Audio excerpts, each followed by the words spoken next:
आखिर कब तक? जी हां, तेलंगाना में गुज़श्ता 43 दिनों से आरटीसी मुलाजमीन की हड़ताल जारी है।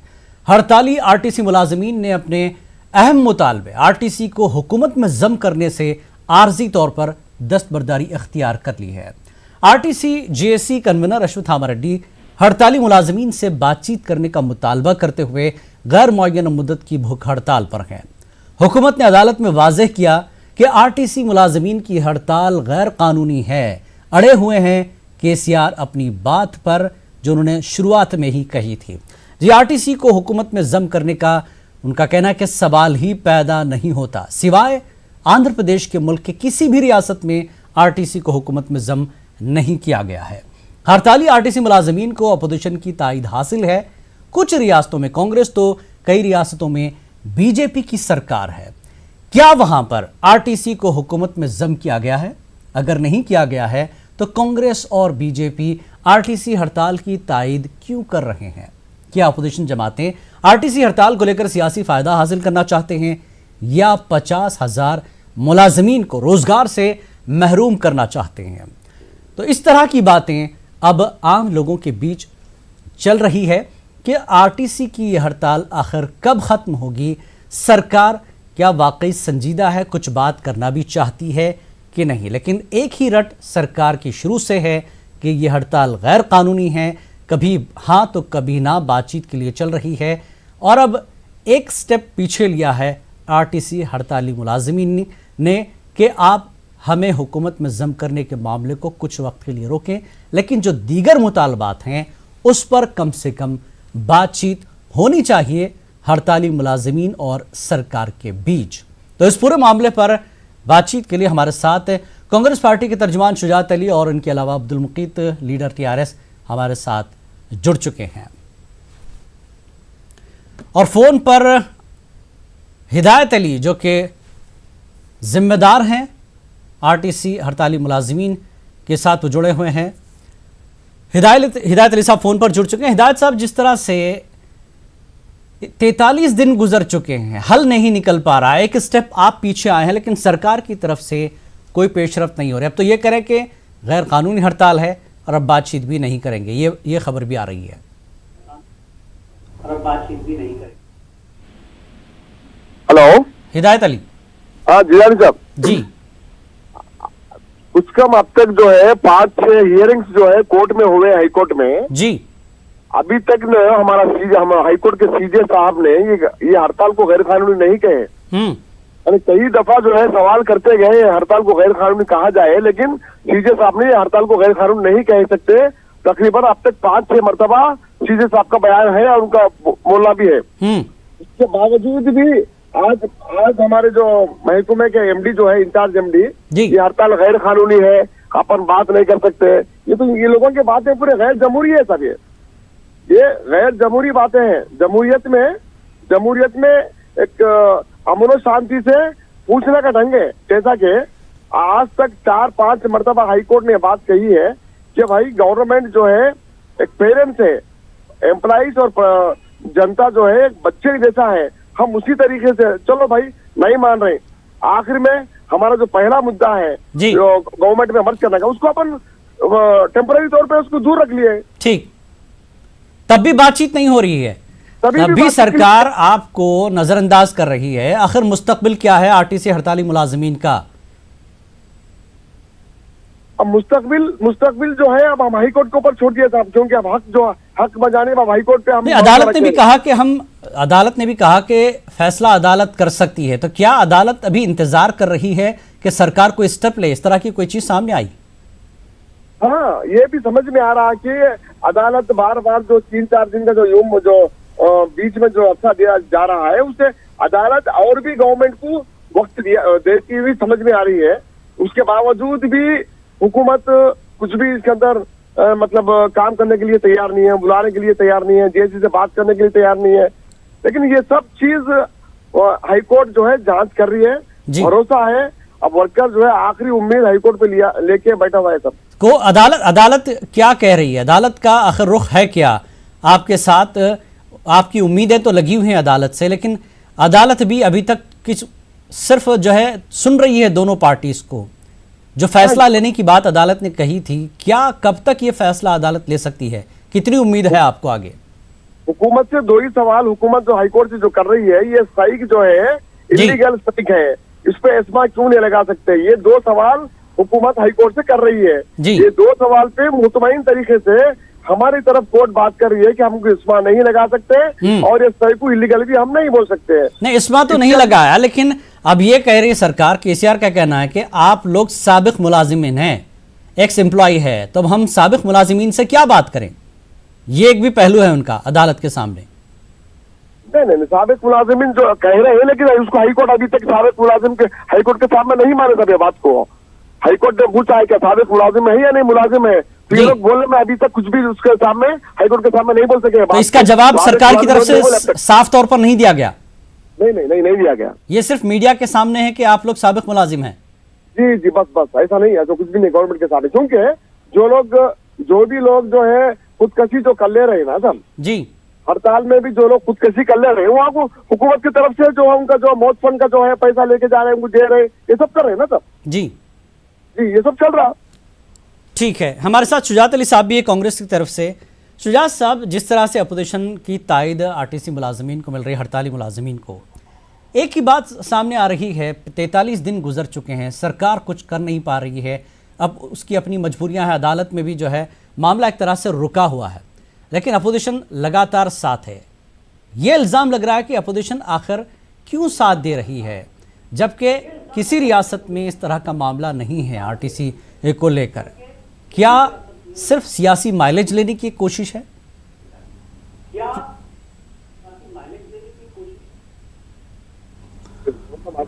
इसमें सियासी माइलेज का सवाल क्या है, मुझे बताइए। 20 लोग खत्म हो जाते हैं, खुदकशी हो जाती है उनकी, या हार्ट अटैक से वो लोग मर जाते हैं, तो हम कह रहे हैं कि उनके साथ इंसाफ करो। तो इसमें सियासी फायदा कहां से है, मुझे बताइए। इसमें तो सभी का फायदा है, टीआरएस का भी फायदा है। अगर स्ट्राइक खत्म होती है, एमिकेबल सॉल्यूशन सामने आता है, तो टीआरएस को भी इससे माइलेज मिलेगा, सभी को माइलेज मिलेगा। अब देखिए, एक बहुत ही सिंपल मैं आपके सामने एक नुक्ता रखता हूं जी। जब तेलंगाना का मूवमेंट चल रहा था, तो आरटीसी के मुलाजिमीन ने 41 दिन की लंबी हड़ताल की थी, ठीक, आपको याद होगा जी, लेकिन 41 दिन की जो हड़ताल थी, उसका मुआवजा इनको नहीं दिया गया, इनकी ईएल काट ली गई उस हड़ताल के जो है मुआवजे में, जबकि रियासती हुकूमत के जो मुलाजिमीन थे उनको इन्होंने पूरा फायदा दिया। ना सिर्फ फायदा दिया, बल्कि 1 महीने की तनख्वाह बतौर बोनस दी।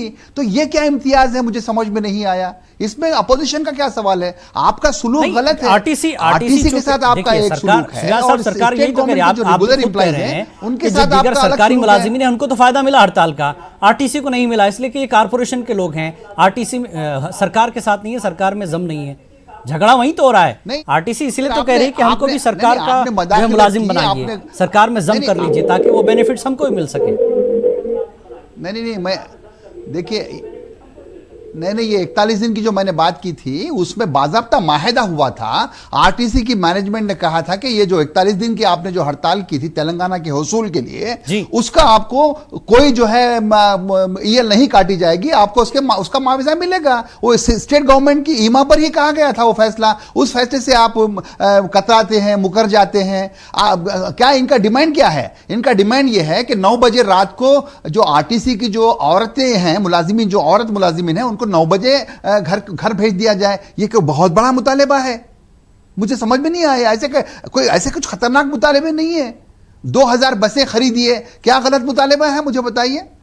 अभी क्या होने वाला है पता है आपको? पूरे जितने बसें खड़ी हुई हैं, उनकी पूरी बैटरीज खत्म हो जाएंगी, तो नया आपके ऊपर बोझ पड़ेगा। उनके पूरे टायर बस्ट हो जाएंगे, आपके ऊपर नया बोझ पड़ेगा।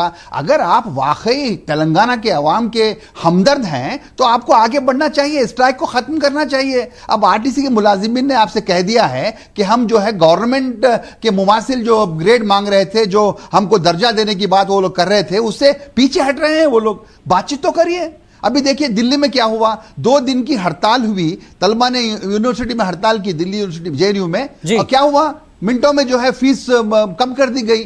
तो हड़ताल जो है जमहूरी हक है, इसको गैर कानूनी करार नहीं दिया जा सकता। और जहां तक सवाल साबिक मुलाजिमीन की जो बात की जा रही है, गलत है। किसने इनको डिसमिस किया, मुझे बताइए।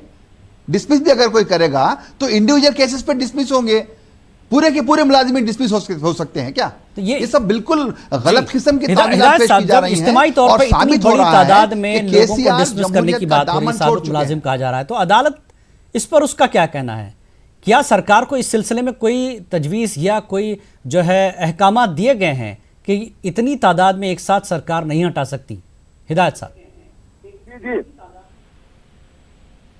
जी, ये हुकूमत की तरफ से जो कहा जा रहा है ये सिर्फ मीडिया के सामने साजिश का है। रोल अदा करती है। हेलो, जी जी जी क्योंकि 50,000 आदमियों को जो है एक ही दस्तखत पे नहीं निकाल सकते साहब। जी ये फर्दन यानी हर फर्द को ऑर्डर देना पड़ता है निकालने का। नहीं, अदालत में ये बातचीत हुई, अदालत में सब चीजें सामने आई होंगी, तो क्या कुछ अदालत का रुख रहा है इस पूरे मामले पर? अदालत इस बातों पे कभी राजी नहीं है, क्योंकि अदालत का जब फैसला आखिरी फैसला होगा उस वक्त हम ये बात कर सकते हैं हुकूमत कहाँ तक सकते हैं और हम कहाँ तक सकते हैं, क्योंकि अदालत सब कुछ देख रही है। अदालत में साबित हो रहा है क्योंकि हुकूमत कितनी गलती कर रही है, क्योंकि आज तक कोई, हम तो देखें हमारी उम्र के हिसाब से, कोई चीफ सेक्रेटरी के नाते, अरे पर्सनल सेक्रेटरी चीफ सीएम के चीफ सेक्रेटरी भी आके अदालत में जो सर झुकाए बहुत बड़ी बात है। पूरी गलतियां सामने है यहाँ पे, उसका सबूत हम क्या बोलेंगे साहब, बहस खत्म है। नहीं, हिदायत साहब, जब अदालत में चीज क्लियर हुई थी कि इस्मा नहीं लगा सकते, आप इनको साबिक मुलाजिम नहीं कह सकते, बावजूद उसके सरकार एक ही रट लगाई है कि ये साबिक मुलाजिम है, हम बात नहीं करेंगे, तो अदालत ने कुछ तंबीह की है इस पर? नहीं, ये सरकार की एक हठधर्मी है कि हम एक धमकाने की बात है, ये गलत है, क्योंकि वर्कर्स कभी भी वर्कर्स को ऐसा नहीं कहा जाता। वर्कर्स की जब किसी को भी हो एक फर्दन ऑर्डर पे निकाला जाता है, ये जो सबको निकाल, ठीक है। चलिए, इस बीच एक खबर आ रही है, एक अहम खबर मैं आप दोनों को बता दूं कि आरटीसी मुलाजिमीन को इंतजामिया का एक और झटका लगा है। जी हां, आरटीसी मुलाजिमीन के इंतजामिया को एक और झटका दिया है। हड़ताली मुलाजिमीन से बातचीत अब मुश्किल है, ये कहना है सरकार का। तो हाई कोर्ट में हलफनामा सरकार ने दाखिल किया है। आरटीसी एमडी सुनील शर्मा ने हलफनामा दाखिल किया है कि हड़ताल के सबब 44% का नुकसान हुआ है। हड़ताल को गैर कानूनी करार देने की अदालत से एक बार फिर अपील की है सरकार ने। तो एक बड़ी खबर इस वक्त की कि आरटीसी मुलाजिमीन को एक बड़ा झटका सरकार की तरफ से कि हड़ताली मुलाजिमीन से बातचीत मुश्किल है। एक बार फिर सरकार कही है कि हम बातचीत नहीं करेंगे हड़ताली मुलाजिमीन से। बाकायदा सरकार ने हलफनामा दाखिल किया है। आरटीसी एमडी सुनील शर्मा ने हलफनामा दिया है। उनका कहना है कि हड़ताल के सबब 44% का नुकसान हुआ है। हड़ताल को गैर कानूनी करार देने की अदालत से एक बार फिर अपील की है सरकार। ये मामला और भी संगीन होता जा रहा है। सरकार अपनी बात पर कायम है कि हड़ताली मुलाजिमीन से बातचीत अब मुश्किल है। वजह यही है कि हड़ताल के सबब 44% का नुकसान हुआ है। इस चीज को लेकर आरटीसी एमडी सुनील शर्मा ने हलफनामा दाखिल किया है।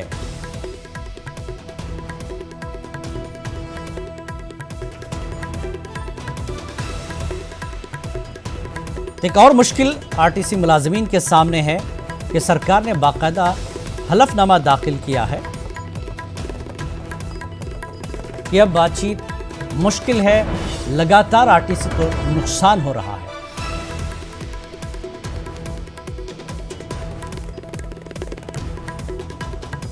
एक बार फिर आपको बता दें कि जिस तरह से खबर आ रही है, आरटीसी का मसला बहुत ही पेचीदा होता जा रहा है।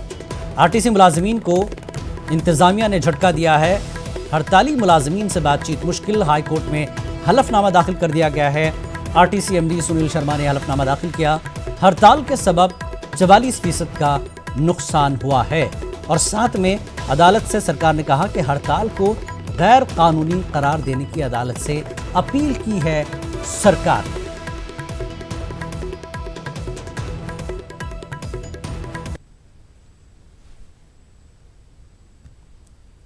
तो बहरहाल जिस तरह का मामला सामने आ रहा है, आप दोनों सुन रहे हैं कि सरकार की तरफ से बाकी हलफनामा तक दाखिल कर दिया। हिदायत अली साहब, अब तो हलफनामा भी दे दिया सरकार ने, लिख कर दे दिया है कि इसको एक तो गैर कानूनी माना जाए और बातचीत भी अब नहीं होगी।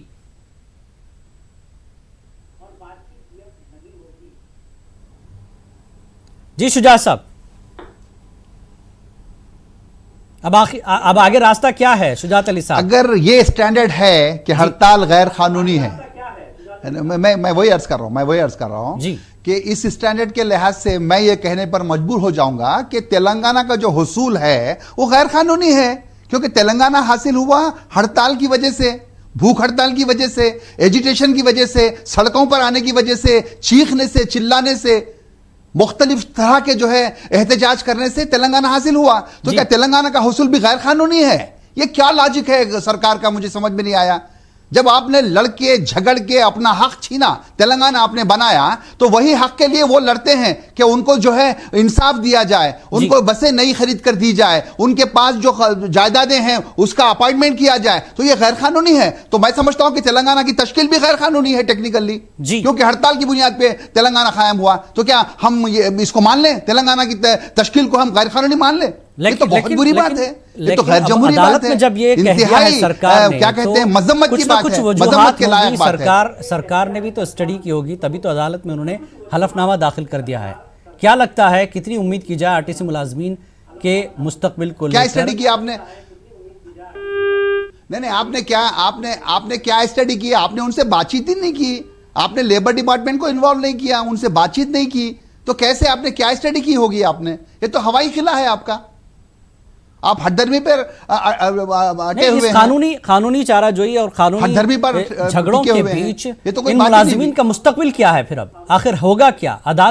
अदालतों में साबिक में भी इस तरह के फैसले आए। तमिलनाडु, चेन्नई की अगर हम बात करें, जयललिता के उस वाक़े को लेकर भी कई बार कहा गया कि ऐसा ही फैसला आ गया, अदालत ऐसा ही कुछ करेगी। क्या उम्मीद है ऐसा ही कुछ होगा?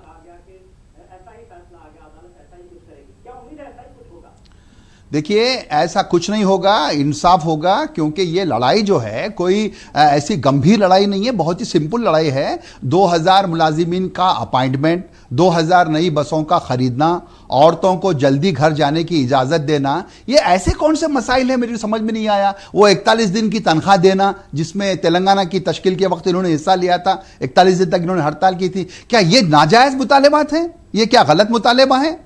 क्या आपको याद नहीं है कि कोर्ट ने क्या कहा था? हुजूर नगर में आपको 100 करोड़ रुपए देने की जो है गुंजाइश निकल जाती है, लेकिन 47 करोड़ रुपए तनख्वाह की देने की गुंजाइश नहीं निकलती। ये क्या हो रहा है, समझ में नहीं आता।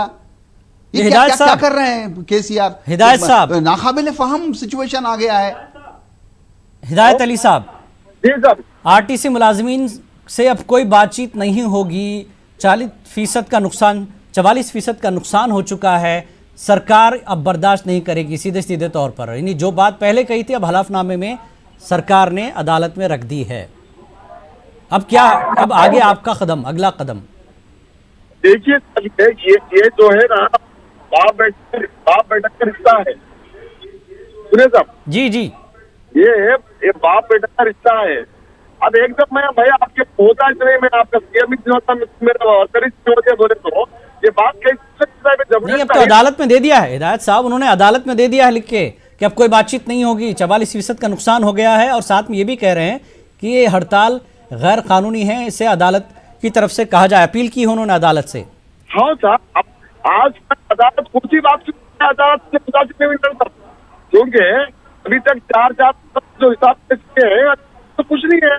आप लोग गलत, मुझे कोर्ट को खुद कर रहे हैं। ये चीजें का बयान है, आज भी जो बता रहे हैं वो भी गलत है, गलत साबित। तो आखिर जेएसी, आपकी आरटीसी जेएसी, क्या मजबूत पैरवी आपकी नहीं हो पा रही? 43 दिन का लंबा वक्फा गुजर चुका है, अवाम भी मसाइल से दो चार है, आपकी अपनी परेशानियां अपनी जगह है। क्या कहाँ कमी रह गई ताकि मसला जल्द हल हो? कम से कम 26 डिमांड में डिमांड अपन लोग तो बाजू रखे हैं जी। 32 डिमांड है, कम से कम बुला के उसकी ये होता है या नहीं होता, कम से कम कुछ ना कुछ उसकी जो वर्क की बात तो नहीं करते। पब्लिक सफर हो रही, स्कूल के बच्चे सफर हो रहे हैं, लंगड़े लुटे सफर हो रहे हैं, वो लोगों की तो देख के जो एक दो साल करके नहीं। हुकूमत तो ये कह रही है कि हम तमाम सहूलतें दे रहे हैं, तमाम बसें चल रही हैं, कहीं पर कोई मुश्किल नहीं आ रही है। एक तरह से आपको नजरअंदाज किया जा रहा है, आपको आपकी जरूरत नहीं है ऐसा एहसास कराने की कोशिश की जा रही है। नहीं, तो इसीलिए जो है हर दफे स्टूडेंट से क्या, और टीचर से हर तरफ से छूट रही है, दुनिया बसेस नहीं है, डिपोज पाके लोग दर्शन दे रहे हैं और गाँव से लोग आके नहीं चल रही तो लोग दर्शन दे रहे, वो बात तो छुपाया जा रहा है, मीडिया में नहीं आता जी। हर बस स्टैंड में जो है जिस तरह से बस करना था उस तक नहीं चल रही, ये बात मतलब क्योंकि एक रिपोर्ट 100 बस है सर, 100 बस में 70 बस तो फेल्यूर हो गए, सिर्फ 30 बस चल रही, 70% ऑटोमेटिक बस फेल्यूर हो गए मैकेनिक नहीं खोलने के लिए जी, सिर्फ 30% बस चल रही, कहाँ पर पूरी चल रहे। आरटीसी के तहत जो प्राइवेट गाड़ियां चलाई जा रही हैं वो तो सड़कों पर है। जी जी बिल्कुल मैं मानता हूँ, सब एक आरटीसी और पुलिस गाड़ी मिला के 100 बसेस एक डिपो में गदा है, टोटल 30-35% बाहर चल रहे, 60 से 65 बसेस अंदर ही है, क्योंकि वो लोग जो लोग प्राइवेट बसेस पे आए बसेस फेल हो गए, आपको खामोश हो गए, क्योंकि उसको बनाने के लिए निकालने के लिए वो बसेस को निकालने के लिए वही 30-35% बसेस आगे चल रहे, 65% ठीक। शुजात साहब, जिस तरह से एक बात आ रही है कि दीगर रियासतों में आरटीसी को एक तो सरकारी मौक़िफ़ नहीं है उसका, ठीक है, कॉरपोरेशन के तहत ये चल रही है, तो फिर क्या वजह है कि तेलंगाना में अपोजिशन जो है इस मुद्दे को लेकर सियासत कर रही है कि जम किया जाए? हालांकि अब आरटीसी जेसी ने क्लियर किया है कि इस मुद्दे को कुछ देर के लिए आप साइड में रखें, लेकिन दीगर जो मुतालबे हैं उस पर गौर किया जाए। लेकिन अपोजिशन के साथ होने की वजह से कहीं ना कहीं जेसी को नुकसान हो रहा है। शुजात साहब, केसीआर अपोजिशन को देखिए, जो नुकसान हो रहा है वो रियासती हुकूमत की आरटीसी जेसी के साथ।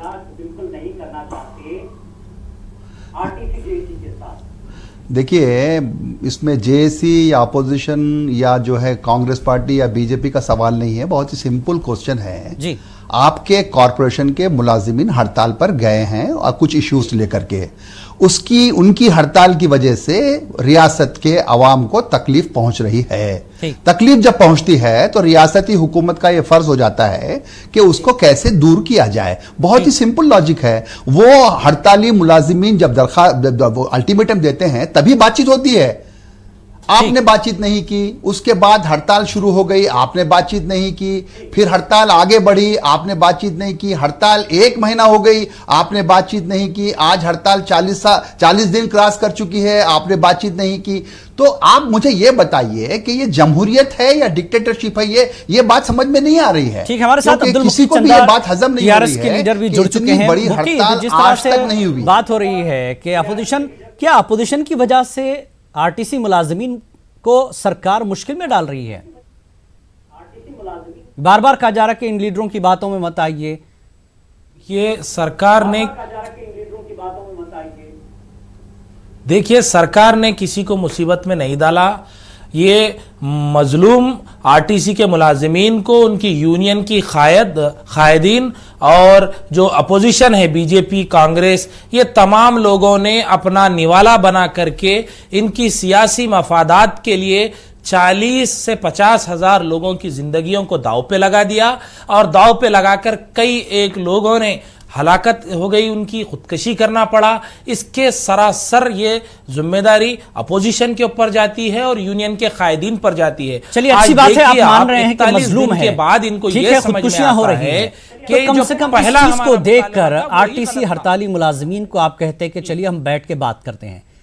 शुजात साहब का कहना है कि इतने दिन गुजर गए, आप बातचीत पर राजी नहीं है और अब अदालत में आप ये कह रहे हैं कि अब हड़ताली मुलाजिमीन से बातचीत मुश्किल है, हड़ताल को गैर कानूनी करार दिया जाए। आज भी वही बात की जा रही है जो पहले की गई थी। अगर आप बातचीत करेंगे तो अपोजिशन का किरदार खुद ब खुद खत्म हो जाएगा। आप बात नहीं करना चाहते लेकिन इल्जाम अपोजिशन को देना चाहते हैं। समझ नहीं जी, नहीं करना चाहते लेकिन इल्जाम अपोजिशन को देना चाहते हैं। नहीं, बात नहीं कर रहे हैं। जो लोग सेल्फ डिसमिस थे, जो खुद अपनी नौकरी को बर्खास्त कर चुके थे, उन्हें मौका दिया गया। 1 बार नहीं 2 बार मौका दिया गया। 5 नवंबर तक का मौका दिया गया उनको कि वो अपनी नौकरी पे फिर से वापस से रुजू हो जाएं। मैं इसी आपके चैनल से, आपके जरिए से भी मैंने तमाम आरटीसी एम्प्लॉय से दरख्वास्त भी की थी और उनसे कहा था कि वो अपने खानदान के, अपने आप सिर्फ मुलाजिमीन को रुजू होने की बात कह रहे हैं, उनके जो मुतालबे हैं, उनके जो डिमांड्स है, उस पर तो आप बात ही नहीं करना चाहते। क्या जमहूरियत में अपने मुतालबे सरकार के सामने रखना गलत है? देखिए आप उनका जो जिस मेन मुद्दे को लेकर के जो पहला मुतालबा रख करके उन्होंने एक इमारत खड़ा की थी, जो वावेला मचाया था, 41 दिन मुकम्मिल हो गए। आज 41 दिन के बाद उनको पता चला कि दरअसल ये गलत था, हम इससे वापिस जाएंगे। ये इनको जो वापिस जाना पड़ रहा है, पहले से ही केसीआर साहब ने खुला कर दिया था कि ये मुतालबा तो गलत है। इसके अलावा मुतालबा गलत है, उसको अबूरी तौर पर बाहर रख दिया, उसको बाजू रख दिया। दीगर मुतालबात के ऊपर फर्क नहीं पड़ता। दीगर मुतालबात भी करने के लिए भी केसीआर साहब तैयार थे, ये दीगर मुतालबात के लिए कबूल करने के लिए भी तैयार तो थे। फिर बातचीत कीजिए, किस्सा खत्म कीजिए साहब। केसीआर साहब ने कहा ये लोग अवाम मुश्किल में है, मुलाजिमीन मुश्किल में है, खुदकुशियां हो रही है, आप सिर्फ अपोजिशन लीडर इनकी बातों में आकर जिंदगी बर्बाद कर रहे हैं। आप सिर्फ डरा रहे हैं आरटीसी मुलाजिमीन को। देखिए हम आरटीसी मुलाजिमीन को नहीं डरा रहे हैं। आरटीसी मुलाजिमीन तेलंगाना के ही हैं, हमारे ही हैं। जिस तरीके से आरटीसी मुलाजिमीन बार बार कह रहे हैं कि हुकूमत जो होती है वो पेरेंट होती है और जो उसके इदारे होते हैं वो बच्चों के अगर पेरेंट है तो आप अगर मेरा बच्चा या अदालत में फिर आप ये क्यों कह रहे हैं कि बातचीत मुश्किल है, खेलने की कोशिश करता है, बातचीत मुश्किल है। अदालत में आपकी सरकार का हलफनामा है कि बातचीत मुश्किल है, हड़ताल को गैर कानूनी करार दिया जाए। तो पेरेंट एज ए पेरेंट, ऐसे सरपरस्त आप कहां पहुंच गए, कहां से कहां चले गए? जो चीज गैर कानूनी है उसे कैसे हम जो है बातचीत कर सकते हैं? तो गैर कानूनी चीज को बाजू रखिए ना। जो मुतालबे आपको गैर कानूनी लगते हैं, कानून के जो कानून के दायरे में जो बातचीत आती है उस पर कम से कम बातचीत कर लीजिए। जो कानून के दायरे में जो बातचीत नहीं, ये एम्प्लॉय ही नहीं है ना साहब, जो लास्ट उनको अदालत ने नहीं कहा। हिदायत अली से मैंने अभी वो क्लियर किया कि अदालत ने ये नहीं कहा कि आप ना इस्मा लगा सकते हैं, ना इनको साबिक मुलाजिम कह सकते हैं।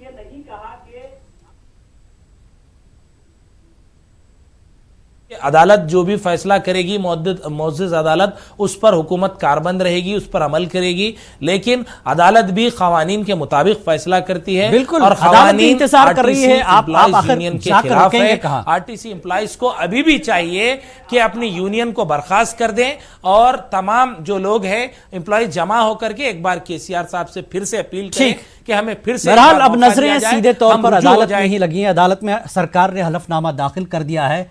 अदालत ने लगातार कहा था कि फैसला हम भी कर सकते हैं। अब अदालत ही कोई ऐसा फैसला करे जिससे अवामी मुश्किल भी दूर हो जाए और मुलाजिमीन के मसले भी हल हो जाए। आप तीनों मेहमानों का बेहद शुक्रिया इस पूरे मुद्दे पर बातचीत कर